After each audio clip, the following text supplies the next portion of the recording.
Order! Order! You are an incorrigible delinquent at times. Behave yourself, man!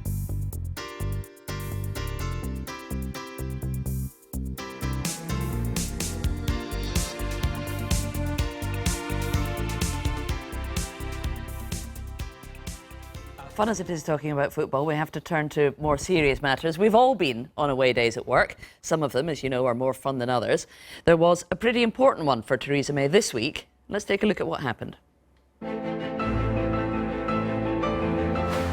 The cabinet descended on a grand country estate to decide the future of Britain's relationship with Europe. This is Chequers, the 16th century manor house and country residence of the UK Prime Minister. But that's quite enough of that. Look closely through the haze and you can see the PM in purple trying to broker an agreement her cabinet and her party could get behind. Would any big beasts resign? They'd held their own Brexiteer session the night before. The hours stubbornly ground on until, just after 9 o'clock at night, a deal. The Cabinet has agreed our collective position on the future of our negotiations with the EU. We will avoid friction in trade, that will protect jobs and livelihoods, and also meet our commitment to Northern Ireland. Make no mistake, this is a closer relationship with the EU than many Brexiteers would like. Free movement will end, but EU citizens will still be able to work and travel in the UK. The UK and the EU will share a free trade area for goods, mirroring European rules and regulations. A quick reaction from the EU's chief negotiator. But what about Tory Brexiteers? One said the deal would make the UK a rule taker from Brussels. Others got behind the Prime Minister's plan. So as the sun set on the creatures of Chequers, the Prime Minister got her way. Now she has to sell it to the rest of her party and to the EU. Well, James Cleverly is still with me, but let me turn first to my panel. And let's put up on screen the front page of the Sunday Mail today because it's got quite a headline. Boris in a 4-letter attack on May. Now, it's not the 4-letter word you might think. Julia, tell us what he was actually saying. The word is turd. It's not really an attack on May, is it? He's just pointing out well, that, an attack on her plan. An attack on her plan, yes, and quite rightly. But he's then backed it. And as a Leave voter, I'm utterly perplexed as to why anyone thinks this is a plan that is actually workable, will be acceptable by the EU, or will be acceptable to Tory backbenchers, Tory voters, or Leave voters in general. So what is it? What is it about it you don't like? I mean, Michael Gove, who was obviously a very prominent Leave supporter, was on Mar this morning defending it, saying it delivers everything they promised in the referendum. Well, it doesn't deliver everything we promised. It still allows a lot of free movement. It still allows for the ECJ to have a say, and it doesn't give us the ability to make trade deals with other countries properly. There's this idea that we're going to keep all of exactly the same arrangements with goods and agriculture unless we choose to diverge, but there will be consequences. This is like in a domestic abuse situation, the wife being told, you can leave if you want, but there will be consequences. This is not a deal that is going to fly with Leave voters, and it's not a deal that's going to fly, I think, with the EU. Is that so, Stephen? Let's look at Leave voters and, of course, importantly, Brexiteer MPs first. The ERG, the group of the most hard Brexiteers, will be meeting tomorrow. Not many of them have been saying much until now. Some hints. What do you think the response is going to be?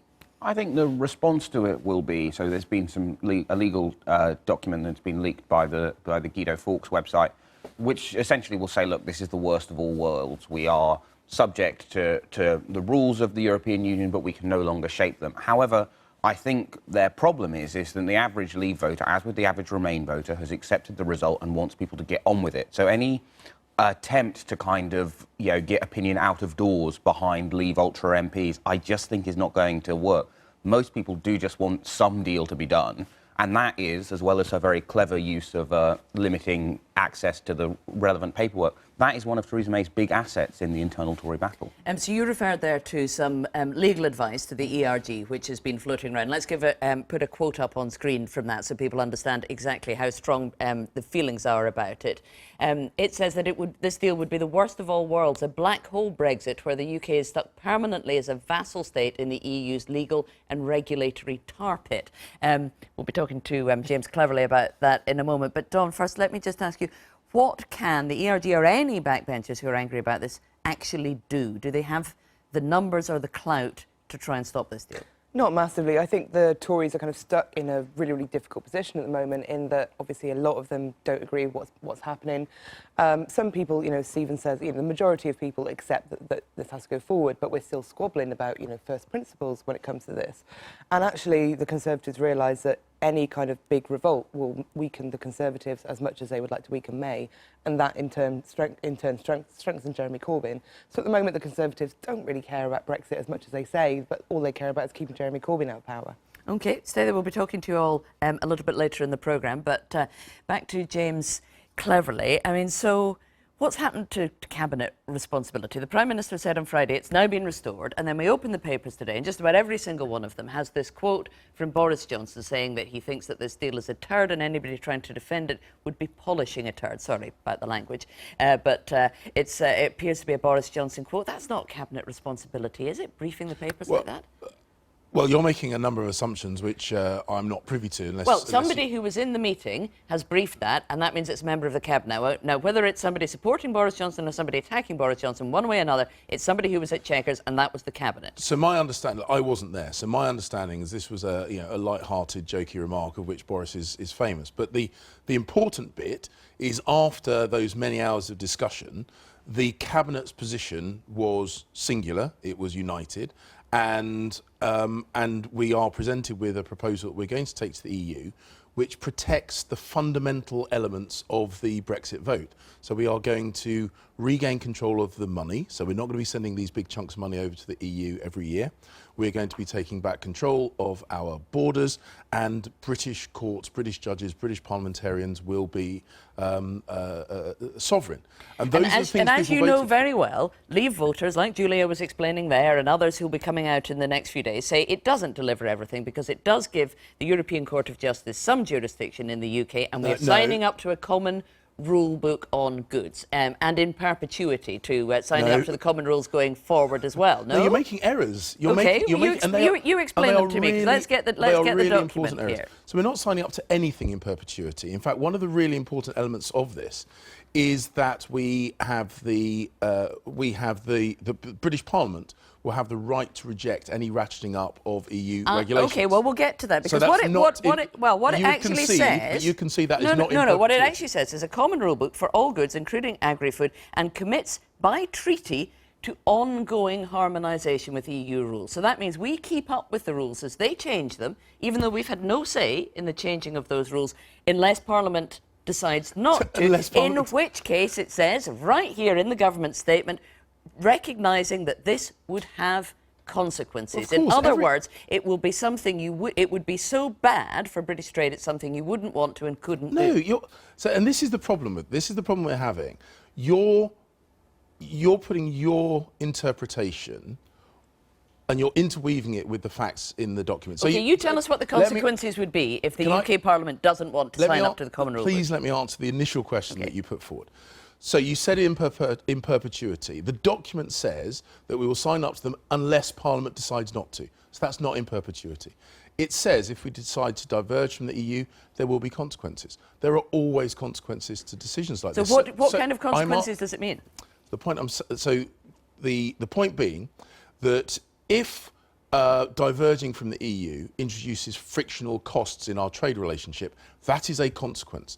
And if we wanted to do that because we have, I don't know, an alternative trade agreement that's being offered to us, which is incompatible with that common rule book, then we will need to decide whether the advantages of that trading agreement outweigh the disadvantages of diverging from the EU. But that will be a political choice, an economic choice, made by British Parliament. And that's what Brexit was about. Brexit was about British parliamentarians making choices in the knowledge of what the advantages and disadvantages may be, and having the unilateral ability to do so. That is protected in that document. So we're not tied in perpetuity.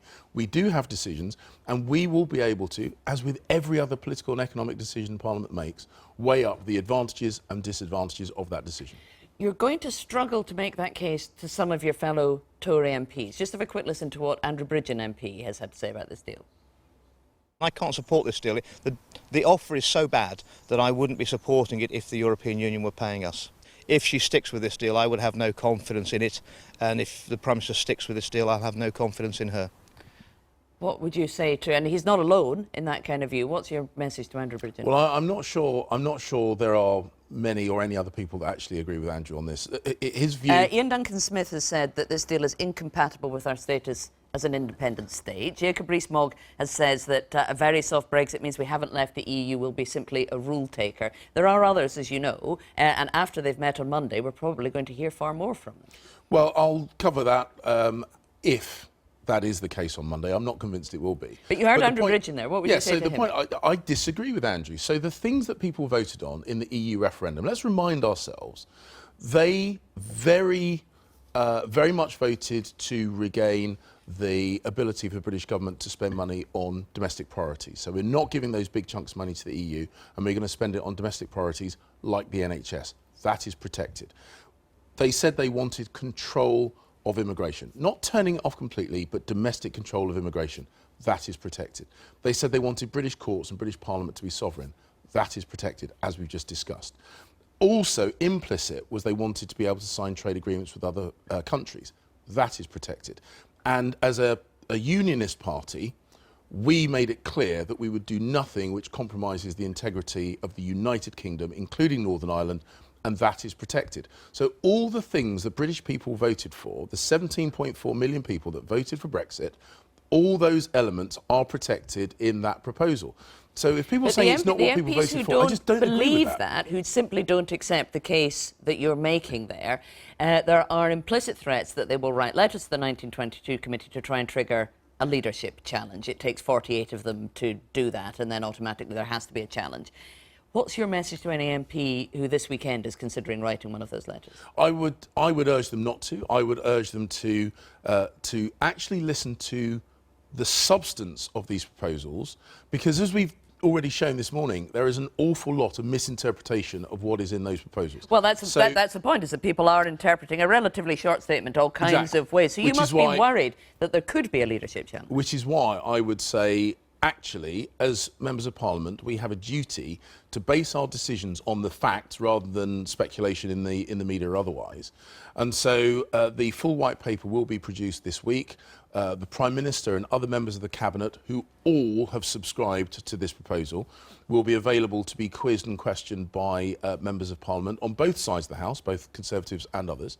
And I think that when people look at what is actually being proposed, rather than some of the more florid speculation about what's being proposed, they will calm considerably, because actually this is an important document and gives us a real chance to progress these negotiations. I want to ask you about one other thing. As I'm sure you're very well aware, the Work and Pensions Secretary, Esther McVey, came to the House of Commons this week to apologise for misleading the House. She had given a statement about a universal credit and referred to a letter that the National Audit referred to a report that the National Audit Office had given.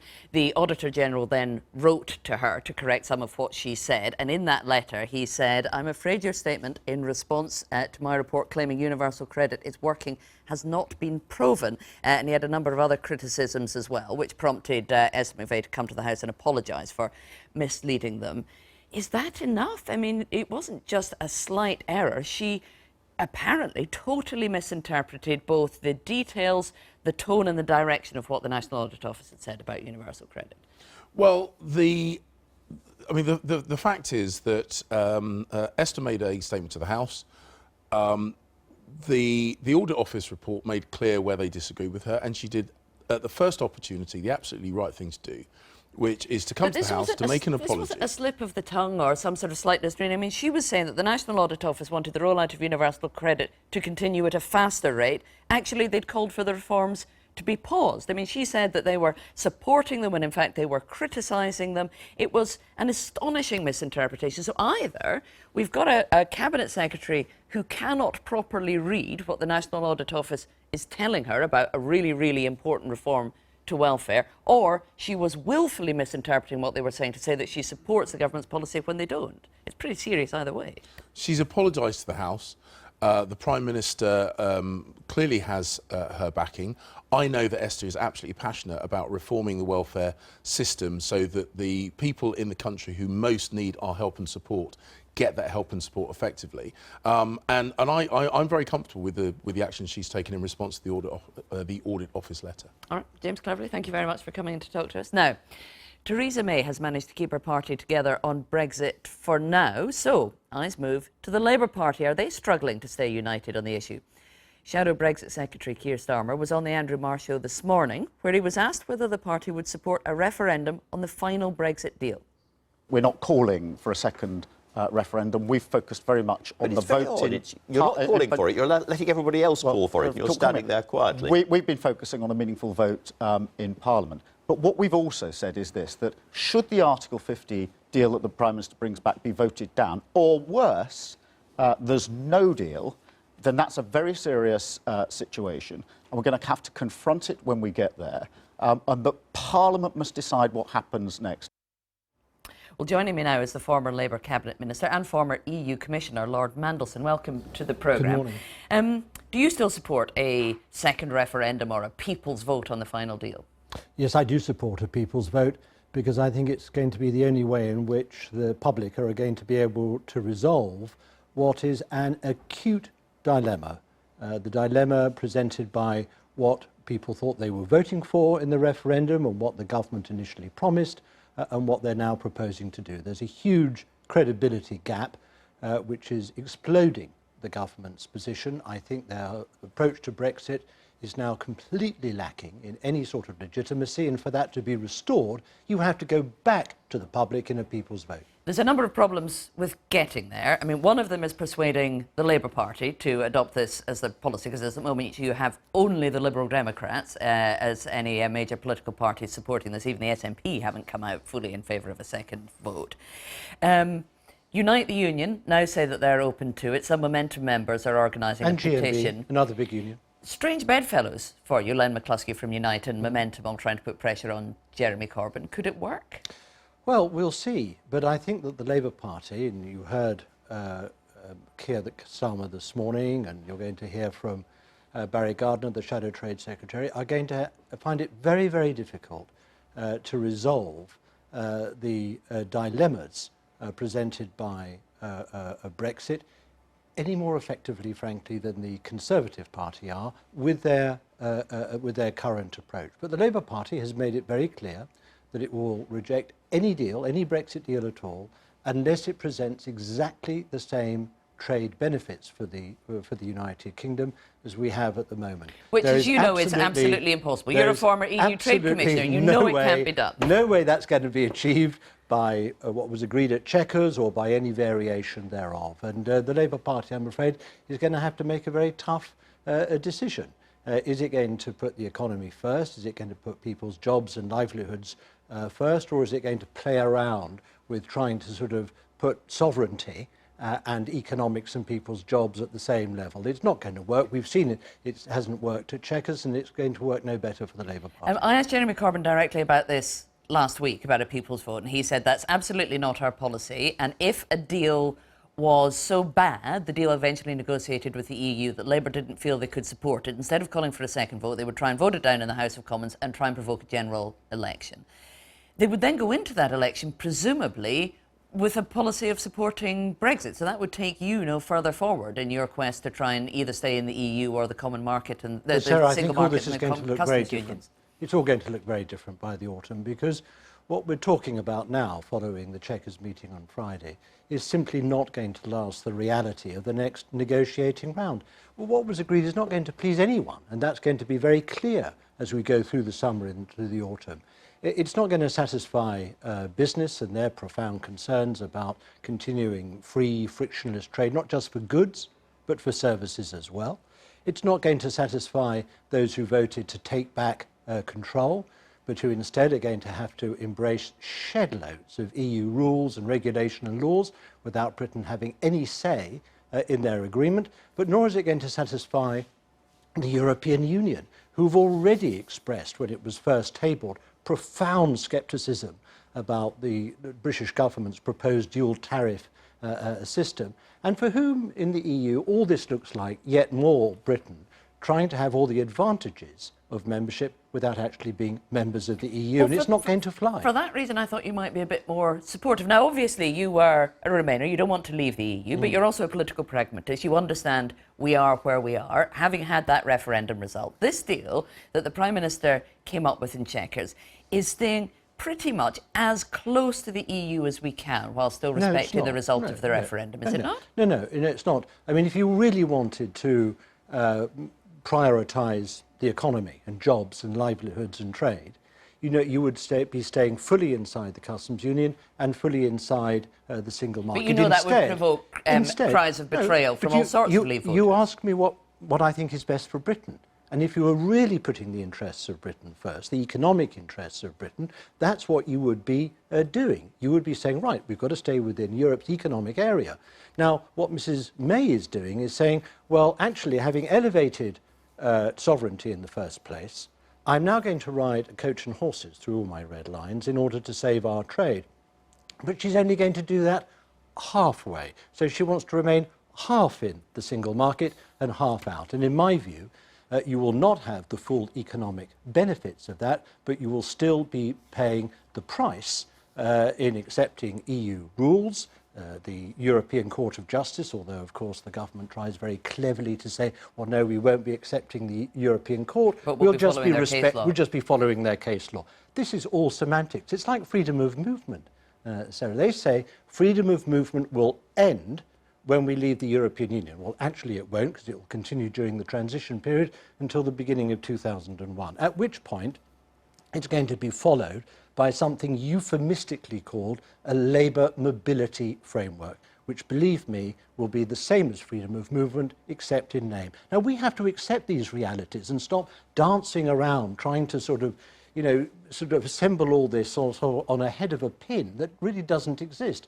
Until Mrs. May just faces the reality and faces up to the consequences and the implications of where she wants to get, which I think a reality that will be borne in on her during the course of the negotiation in the summer, she will not be any more honest with the British people than she was on Friday. So how should Labour respond to these proposals? Oh, I think that the Labour Party should say that the government has simply got itself up a shit creek without a paddle.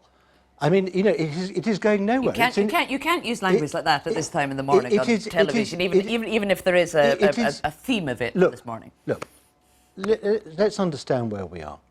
We are on a course of Brexit negotiation, which, if we continue along this course, is going to blow up the economy.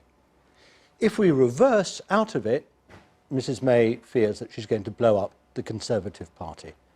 Now, the Labour Party's job is to put the economy first. It's got to say we cannot continue on this course. We've got to back out, whatever the consequences for the Conservative Party. We've got to accept the realities and the dilemmas of Brexit.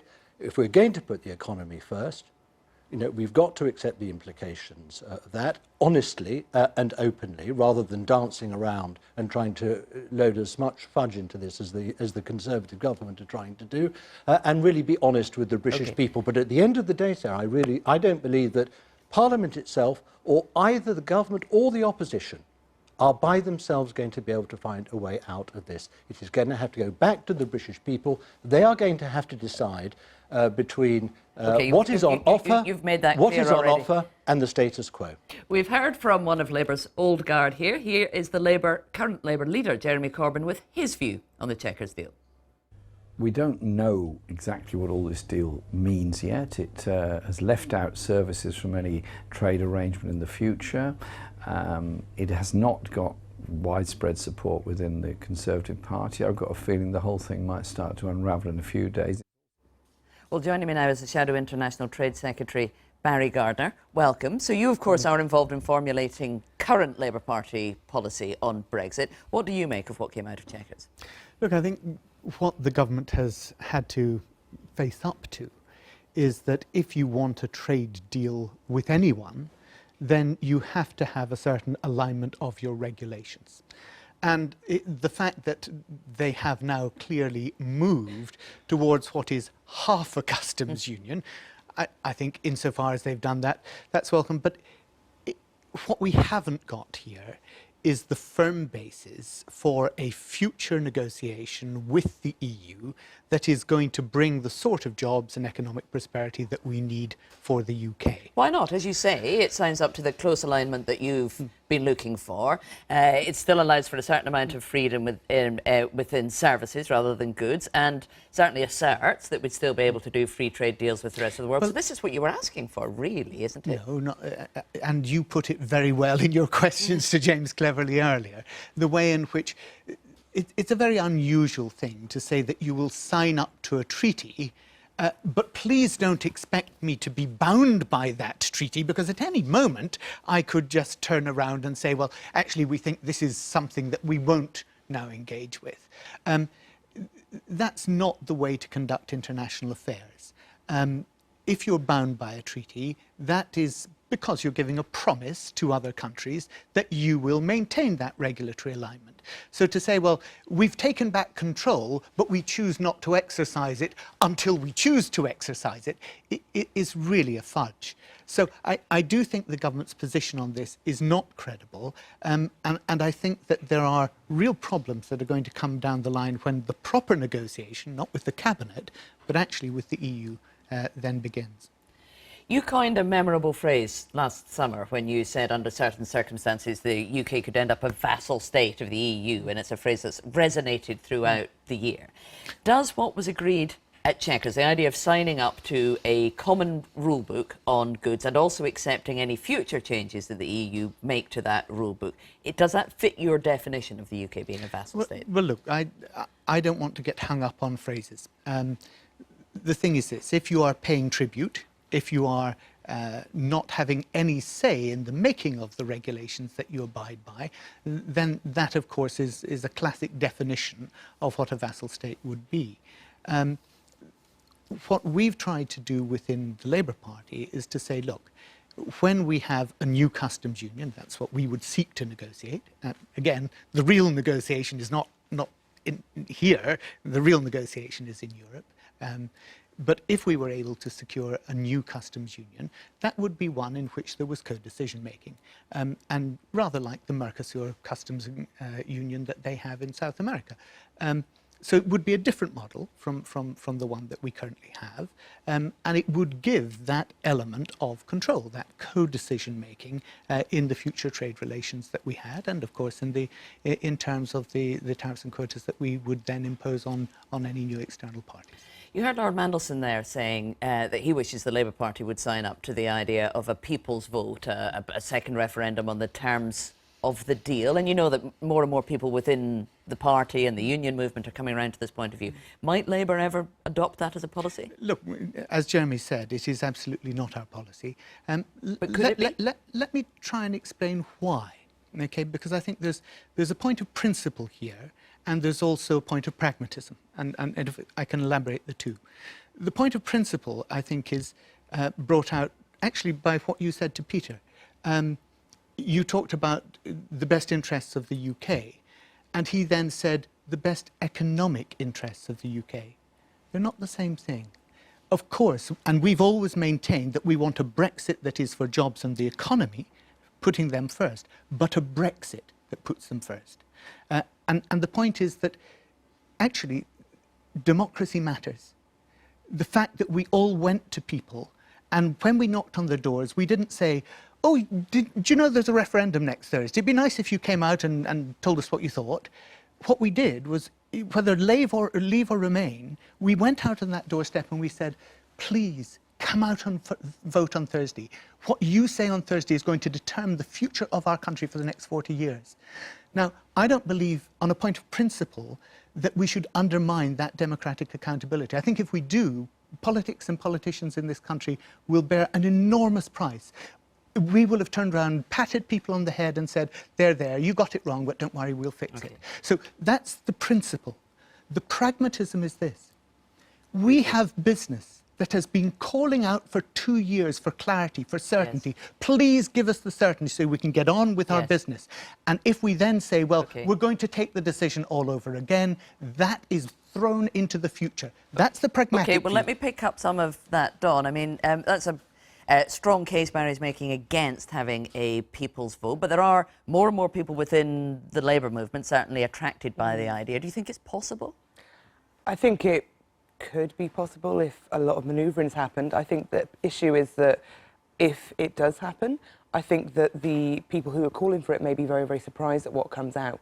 I think a lot of Leave voters will feel very betrayed by this.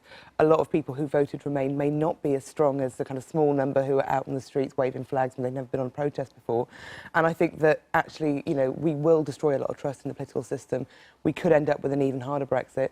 And if we don't, then we have a lot of people who feel completely betrayed and feel as if, you know, as if the UK politicians have acted exactly as the EU do and keep rerunning the referendum until they get the decision they want. You agree, Stephen? I think at the moment Remainers are not in a position to win another referendum. I think I can see a lot of situations where that could change, and I can see a lot of situations where the Labour Party, and if you listen very closely to what Labour spokespeople are saying, they are mostly not saying no, never. They are saying we're not calling for one. Now, the problem is, exactly as Barry says, in all trade deals, you sacrifice either freedom or economic prosperity. And the problem is that voters never, and that's true of all trade deals, right? You have regulatory alignment, and you're kind of forced to go along with it, whether that's with the EU, with America, with Canada, wherever you name it. That's why the left is opposed to TTIP, for example. And that democratic problem is never going to go away. If you're the Labour Party and you're looking at an election when the Brexit process has collapsed, or you're looking at an election in which you're 10 seats short and you need to deal with the Liberal Democrats to get you over the line, I'm sure that suddenly the Labour Party might suddenly go, do you know what, actually, you can have another vote. Because that's exactly what Harold Wilson did. When he had a European mess he didn't really want to inherit from the Tories, he kind of went, your problem. Yes.